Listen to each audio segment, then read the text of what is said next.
tayo na po ay magsisimula sa ating pananabahan sa gabing ito. Sa 5 minuto, ituon po natin ang ating mga atensyon na manalangin.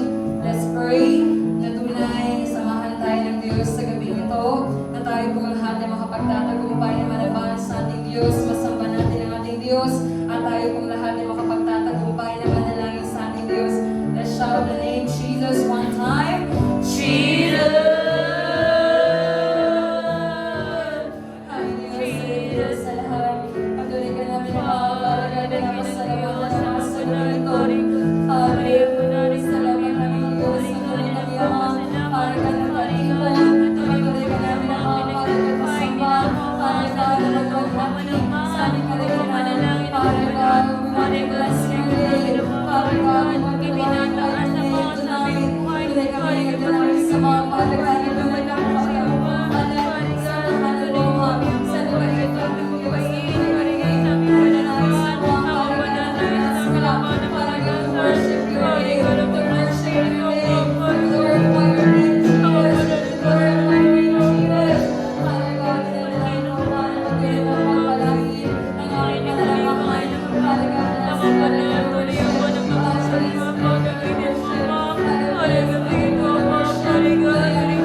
Nice. makita ang kaluwalhatian mo.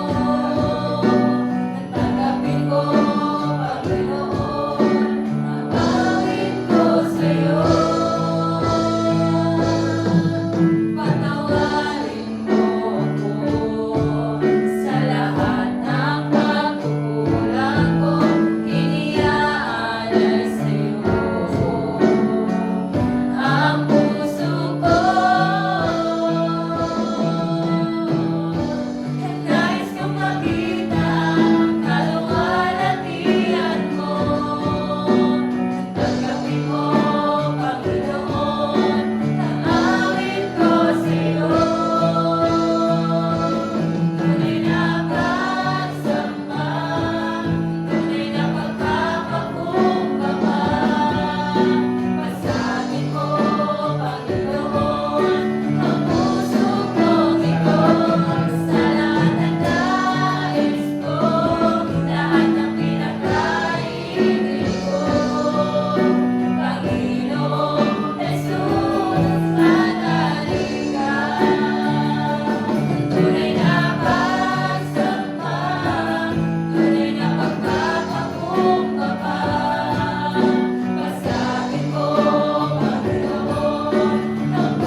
Amen. Habang tayo po ay tunay na nagbibigay ng ating handog, minsan pa, pwede nating awitan ang ating Diyos.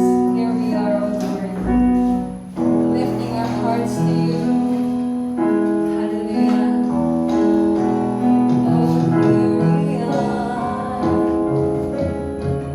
Oh, God. Hallelujah. Here we are. Let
Aming Diyos sa dakila sa lahat, patuloy kayo namin pinapasalamatan sa gabing ito na tunay kami ang mga karagad na ninumbalik sa iyo, Ama, sa pamamagitan naman namin mga handog, faragad na narito, faragad bless, patuloy mong pagpalain ang bawat mga anak mo na nagbigay ng kanilang mga handog, na tunay pagpalain ang kanilang buhay at pasaganayin pa, faragad. Salamat, Ama, at magamit ito, Ama, sa ikalalawak ng kaharian ng mga salamat, Ama, sa pangalan ni Jesus. Amen. Amen po. Makipagbukas po kayo sa akin, sa aklat ng unang Thessalonica, Kabanata 5, Talata 16 hanggang 18. Unang Thessalonica, Kabanata 5, Talata 16 hanggang 18. Nandun na po ba tayo lahat? Amen. Yung mga walang Biblia, pwede po kayo magbasa doon, junior group. Ayan. Sabay-sabay po natin basahin. Magalak kayo lagi. Palagi kayong manalangin at magpasalamat kayo sa Diyos sa lahat ng pagkakataon, sapagkat ito ang kalooban ng Diyos para sa inyong pag-ibag-isa kay Jesucristo. Amen. Minsan po, ipanalangin niyo po ako na tunay na gagamitin niya na magbabahagi ng kanyang salita, na tunay akong hindi magkulang sa lahat ng aking papahayag. Bibigyan ako ng Diyos sa pamamagitan ng inspirasyon ng Banal na Espiritu na malaya akong may pahayag ang kanyang salita na buhay para sa ating mga kaluluwa. Tayo po manalangin. Jesus! Aming Diyos, pinikilos sa lahat, tuloy ang mga paragal, patuloy kami na nagpapasalamat sa iyo paragal sa pagkakataon ng Ama, na tunay minsan pa paragal ang pakakita namin ng mga salita. Tulungan mo ko, Ama, paragal ng iyong lingkod, paragal na magbabahagi ng mga salita. Bigyan mo ko, Ama, paragal ng inspirasyon sa pamamagitan ng iyong Banal na Espiritu, paragal na malayo ko, Ama, paragal na mahihiyag ang salita mo, Ama. Pinadalain ko, paragal ang mga kapatid ko na narito, na patuloy nila maranasan ang iyong mga salita, Ama. Salamat namin Diyos sa pangalan ni Jesus. Amen. Amen. Minsan pa, tayo pong lahat, minsan pa, mananalangin po ako. Aming Diyos sa dakila sa lahat, minsan pa patuloy ka namin pinapasalamatan sa gabing ito na tunay. Binigyan mo ko man ng pagkakataon na makipagtrabaho sa iyo minsan pa. Tunay kong ninanais naman na pangalahan mo Ama sa pamamagitan ng Banal na Espiritu na malayo ko aming Diyos na mahiyag ang salita mo, Ama. Salamat, Ama, sa pangalang Jesus. Amen. Amen. Magandang gabi po sa ating lahat. Ako po muna ang pinagkatiwalaan ng magpahayag ng salita ng Diyos. Natutuwa po ba kayo nandito ako sa inyong harapan? Amen. So magkakaiba kami ng mga approach kung paano magpahayag sa lahat ng mga naging estudyante ko. Pero di ako magtatanong ngayong gabi, huwag kayong mag-alala. Amen. Amen. Announcement lang po sa bawat mga miyembro ng ating iglesia. Patuloy po nating ingatan ang ating mga kalusugan.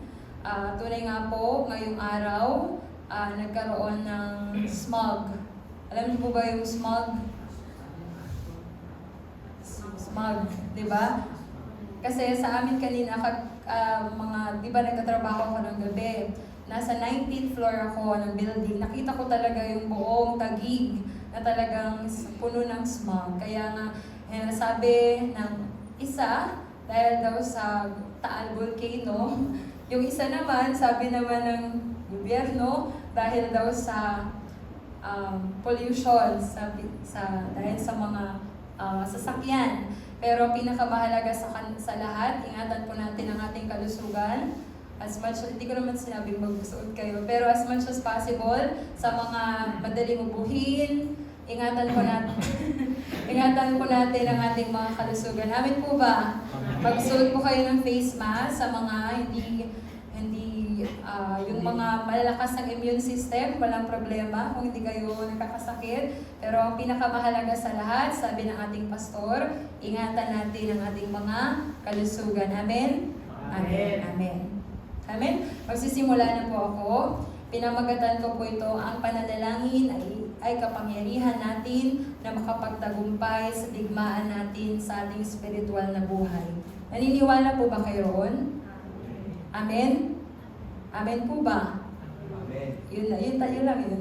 Tapos na ang aking i-preach. Kapag naintindihan nyo yung titulo ng aking ipapahayag, naintindihan nyo na kung ano ang nais kong ipahayag. Tunay nga po nauunawaan natin ang ating Diyos, ang Diyos na nagtataglay ng otoridad ng kapangyarihan. Amen po ba? Amen. Bakit? Bakit, Brother Alan? Kasi nga po, siya lamang ang Diyos na talagang nakikinig sa iyong panalangin.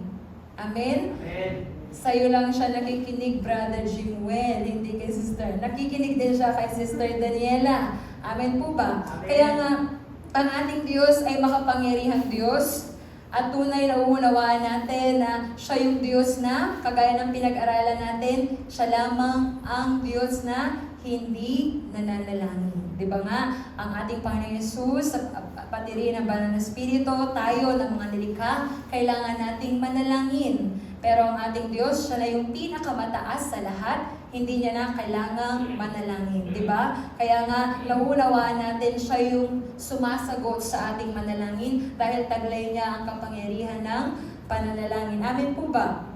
Amen. Kaya nga, kung naiintindihan natin ang ating Diyos ay nagbigay sa atin din ng otoridad ng pananalangin. Bakit? Paano ba tayo nagkaroon ng otoridad? Mula nung babasahin natin yung pinaka-favorite verse ng iglesia natin, ng Mahogany Church. Mahogany Church na daw yung iglesia natin. Yun na daw pangalan. Kabi ng taga-urban group. Naunawaan natin na talagang paano ba tayo nagkaroon ng otoridad na manalangin? Ano ba yung pinanghahawakan mo, Sister Cherry Joy? Na bersikulo sa Biblia na masasabi mo na talaga na meron kang otoridad na manalangin. Ito yung pinaka-favorite verse ng ating iglesia. Di ba nga po, sabi ng John chapter 1 verse 12, na ang sinumang sumampalataya at tumanggap sa kanyang anak ay binigyan ng karapatang maging anak ng Diyos. So ano nga po ba yung posisyon natin ngayon? Tayo na po ay mga anak ng Diyos. Amin po ba? Tayo ay mga anak ng Diyos na tunay na pinapakinggan niya. Nakikinig siya sa ating panalangin. Kung dati noon napakalayo natin sa ating Diyos, hindi tayo pinapakinggan ng Diyos. Di ba nga po, ang desisyon, ang final judgment na talaga sa atin, na kasama mo ang Diablo na may pupunta sa impyerno. Pero dahil kinahabagan ng Diyos, ikaw, tayo na mga napakaliit sa kanyang harapan, kagaya ng isang langgam, di ba? Nung sumakay kayo sa eroplano, nakita nyo ito yung Visayas, ito yung Mindanao, ganoon kaliit ka sa harapan ng Diyos. Pero kinahabagan ka ng Diyos at tunay na isinugo niya ang kanyang bugtong na anak upang ikaw ay magkaroon ng karapatang maging anak niya. What a great privilege na tinatawag, di ba? Siguro, ay, anak ako ng Diyos. Siguro, pag sinasabi nyo lang yun, parang minsan, hindi nyo talaga siya binibigyan ng emphasis, di ba? Emphasis. Na talagang, pag sinabi mong anak ng Diyos, taglay mo rin yung otoridad bilang anak ng Diyos. Taglay mo yung otoridad ng Diyos. At isa sa mga otoridad na ipinaranas niya sa atin na otoridad na manalangin sa Kanya. Amen.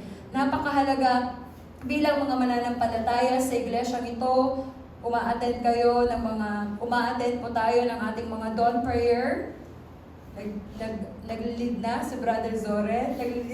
Nag-lead na po si Brother, ayan, nakaka-shock. Talagang amazing kasi nga, pati yung parang mga regular lang na mga miyembro, kaya nilang mag-lead. Di ba nga? Sa iglesyang ito, na kahit napakasimple mo lang na miyembro, kaya mong mag-lead. Hindi ka nahihiya. Kasi nga, bakit pinanahanan tayo ng Banal na Espiritu? Hindi ko naman sinabing makakapal ang mukha natin. Kasi nga, kapag pinamunahan ka ng Banal na Espiritu, nandun yung tapang. Di ba nga po? Kaya nga, nauunawaan natin, napakahalaga sa atin bilang mga anak na taglayin natin yung otoridad ng pananalangin. Bakit kailangan mong manalangin, Brother Alan? Bakit mong kailangan manalangin, Brother Jihon? Dahil uunawaan natin nandito ang kaaway.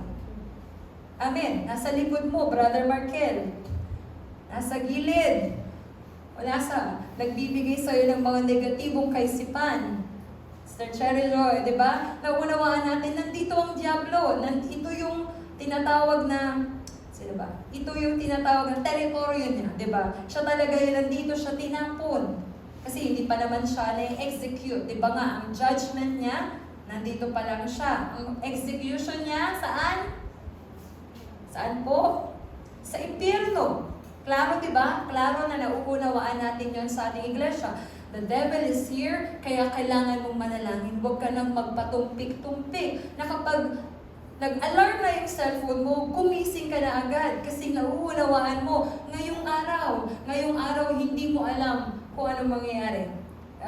Kagaya nga na nangyari ngayon, sabi ko, meron akong tawag ito, kaibigan, di ba nga na-transfer ako sa other building, meron akong naging kaibigan, kamamatay lang niya ngayon, o kahapon, kamamatay lang niya, napakabata pa niya, 30 plus lang siya, namatay siya parang sa abdo, parang kidney, parang dahil sa sobrang pag-iinom ng alak, nagkaroon ng parang problema yung kidney niya, kamamatay lang niya, napakabata.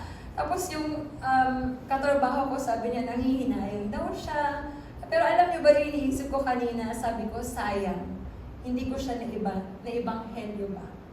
Yun yung, kung siya, parang siya, nanghihinayang siya kasi nga, hindi man lang daw niya napuntahan sa ospital, nabigyan ng pera, ganun yung iniisip niya, yung kaibigan ko. Ako naman iniisip ko, sayang. Sayang kasi nga, hindi ko man lang siya naibanghelyo. Kasi ganun yung posisyon natin bilang mga Kristiyano. Kaya kailangan mo nagmanalangin ngayong araw. Kailangan mong manalangin, hindi ka pwedeng magpatumpik-tumpik, hindi ka na pwedeng matulog pa 5 minutes ulit, tapos gising ka. Kasi nga hindi mo alam ngayong araw kung anong mangyayari sa'yo.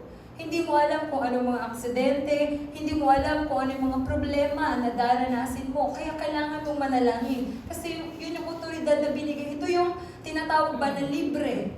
Ito yung libre na kailangan na talagang binigay sa iyo ng Diyos, otoridad, kasi tinanggap mo ang kanyang kaisa-isang anak. Kaya kailangan nating manalangin bilang mga anak ng Diyos. Amin po ba? Kaya nga, ano nga ba, bakit kailangan pa nating manalangin? Una, sinabi ko, nandito ang Diablo.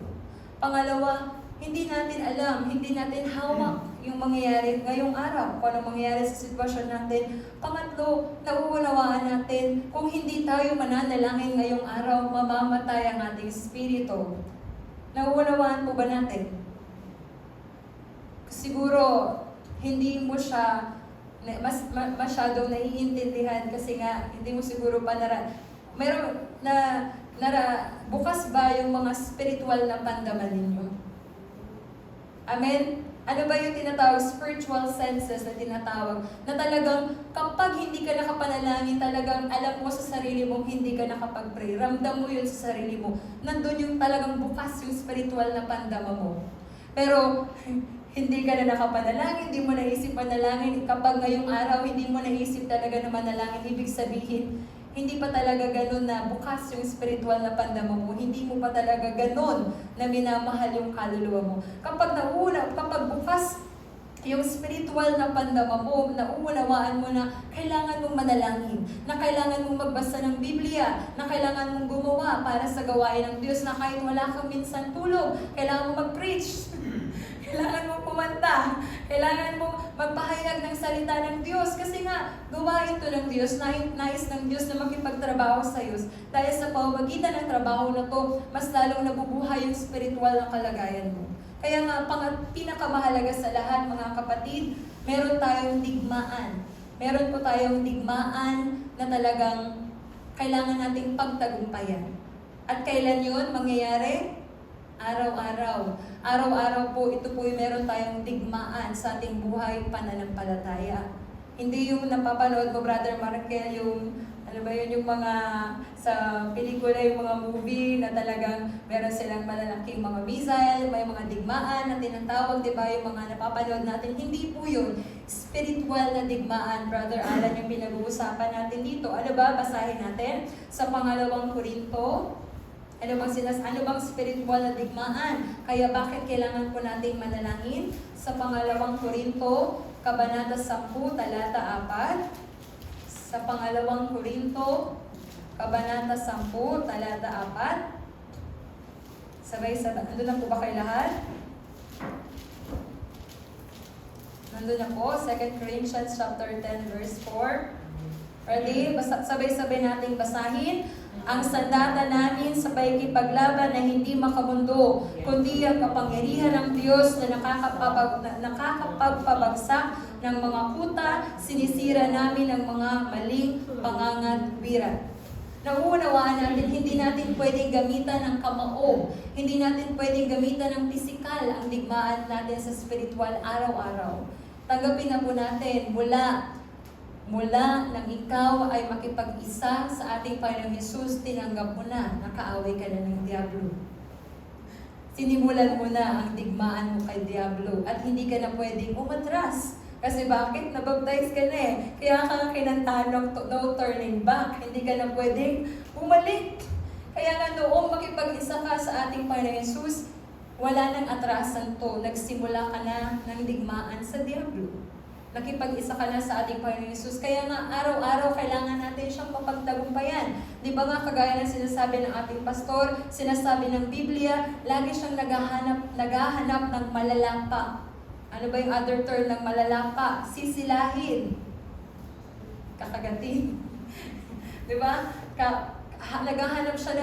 Naghahanap siya ng mapapabagsak. Sino kaya dito yung mahina? Sino kaya dito yung hindi nananalangin? Sino kaya dito mahina ang pananampalataya ngayon? Sino kaya dito ang hindi pa talagang seryoso sa pananampalataya? Hinahanap niya. Lagi siya naghahanap ng mapapabagsak sa atin. Pero nauunawaan natin, bilang mga anak ng Diyos, kailangan mo gamitin yung sandata mo. Ano nga ba yung otoridad mo? Kailangan mong manalangin. Kailangan araw-araw na kailangan mong manalangin para sa iyong kaluluwa. Kaya nga po lagi tinuturo sa ating iglesia na kailangan nating manalangin dahil sa pamamagitan ng pananalangin, tutulungan tayo ng Diyos.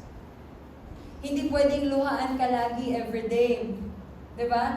Diba, Brother Jimwell, hindi pwedeng luhaan ka na, hindi na naman ako nakapag-pray, hindi na naman ako nakapanalangin. Nauunawaan po natin, dapat araw-araw kailangan nating magtagumpay. Kailangan nating igapang. Kung hindi mo kayang tumakbo, gumapang ka. kung yung level ng pananampalataya mo hindi pa pwede sa takbuhan, bakit pwede ka naman gumapang? Gumapang ka sa pananalangin. Kapag hindi mo pa talaga kayang manalangin ng mabilis, o hindi mo pa talaga hindi mo pa kaya talagang manalangin ng maraming masasabi ka, mag-speak in tongues ka lang. Mag-speak in tongues ka lang. Mag-speak in tongues ka lang. Di ba nga, napaka-epektibo yon para sa atin na bilang mga Kristyano. Kaya nga po, lagi natin i-check. Lagi natin pong i-check yung ating mga spiritual na kalagayan. Di ba nga po, lagi sinasabi ng ating Diyos, check your faith. Check your prayer life. Nakakapagtagumpay ka ba araw-araw o lagi kang talunan? Sino po lagi dito natatalo? Hindi tayo pwedeng maging talunan sa Diablo. Amen. Dahil tayo po ay mga anak ng Diyos. Ano pang silbi ng pangalang Jesus kung hindi mo naman gagamitin? Kung hindi ka mananalangin, amen po ba? Kaya nga, kailangan araw-araw nais ng Diablo na pabagsakin ang ating mga buhay pananampalataya. Pero binigyan ka ng kapangyarihan ng Diyos. Binigyan ka niya ng otoridad na manalangin na makapagtagumpay ka ngayong araw.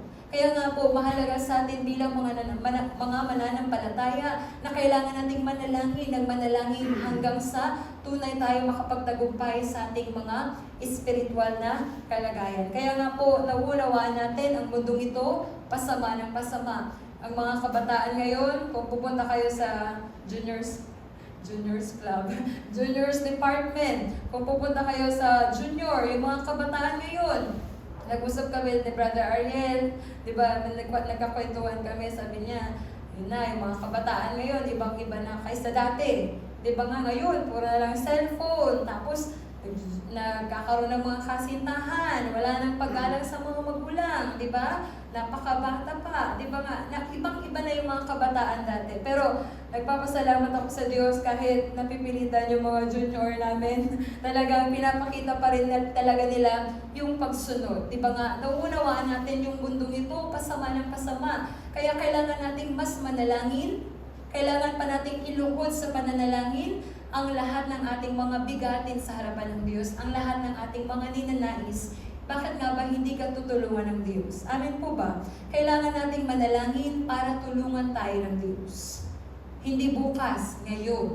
Diba sabi ni Pastor, huwag mo isipin yung bukas, ngayon. O hindi, bukas na lang ako magpipray. Tapos naka-absent ka na naman. Ay, susunod na lang ulit, umabsent ka na naman. Kaya pag sinabi mag-pray, Brother Alan, pray! Di ba kailangan mong manalangin? Brother Markel, mag-pray! Kailangan mong manalangin ngayon na. Huwag na bukas. Huwag ka na magpatumpik-tumpik pa. Kaya nga, napakahalaga sa atin bilang mga mananampalataya, yung iglesia natin, huwag na kayong masanay na kayo. Masanay na po tayo na kailangan na sa iglesia natin, mananalangin talaga tayo araw-araw. Amin po ba? Kagaya ng sinasabi dito sa ating binasa, sabi niya dito, magalak kayong lagi. Sabi niya, at pangalawa, sabi niya dito, palagi kayong manalangin. Diba? Ang nagsasalita dito si Pablo, sabi niya, palagi, araw-araw. At pati rin, binanggit din sa Colossians chapter 4, verse 2, kailangan mong manalangin, magtiyaga ka sa pananalangin. Bakit ba lagi sinasabi ito ng Diyos? Kapakinabangan ba pa sa Diyos? Kapag nanalangin ba tayo, kapakinabangan ba sa Diyos o kapakinabangan sa atin? Sa atin po, di ba po ba? Amen. Kaya nga po, sabi dito, at sabi pa sa verse 18, at magpasalamat kayo sa Diyos sa lahat ng pagkakataon sapagkat ito ang kalooban ng Diyos para sa inyo pakikipag-isa kay Kristo Jesus. Kalooban po ng Diyos na tayo po ay manalangin. Utos ito ng Diyos na kailangan nating manalangin. Amen po ba? Gaano man kahirap, kailangan mong manalangin. Kailangan mong humanap ng oras na manalangin ka. Hindi yung trabaho mo yung magbibigay ng kaligtasan sa iyo. Hindi yung pinagkakaabaluhan mo ngayon na pisikal, yung makakapagligtas ng kaluluwa mo. Yung pananalangin, yun yung bagay na talagang, yun yung spiritual na magagawa mo para sa iyong kaluluwa. Amen po ba? Kaya nga po, hindi man tayo lahat ganon yung level natin sa pananalangin. Kailangan po nating gamitin ang pananalangin bilang tool na tunay tayo makapagtagumpay ngayong araw-araw sa ating buhay spiritual. Amen. Amen po ba? Napakasimple lang po ng nais kong sabihin sa inyo, kailangan po nating manalangin. Manalangin tayo kahit manpagod ka, manalangin tayo kahit abala ka pa, manalangin tayo kahit marami ka pang gagawin. Kapag sinabing manalangin, 5:00 manalangin po tayo. Kasi nga kung hindi tayo mananalangin, hindi tayo tutulungan ng Diyos. Amen po ba? Amen. Kaya nga po, kaya ipanalangin po natin sa oras na ito. Tapos na po ako. Yun lang po ang nais kong sabihin. Kaya nga po, ipanalangin po natin ang ating sarili na tunay. Ilapit po natin ang ating Diyos sa ang ating mga buhay na tunay tayong tulungan ng Diyos. Na tayo pong lahat ay makapagtatagumpay na manalangin, na mapagtagumpayan natin araw-araw anong atake ng kaaway sa ating buhay spiritual, na tayo po ay tutulungan ng Diyos, sasamahan tayo ng Diyos hanggang sa huli. Hininga ng ating buhay, tayo pong manalangin. Let's shout the name Jesus one time. Jesus!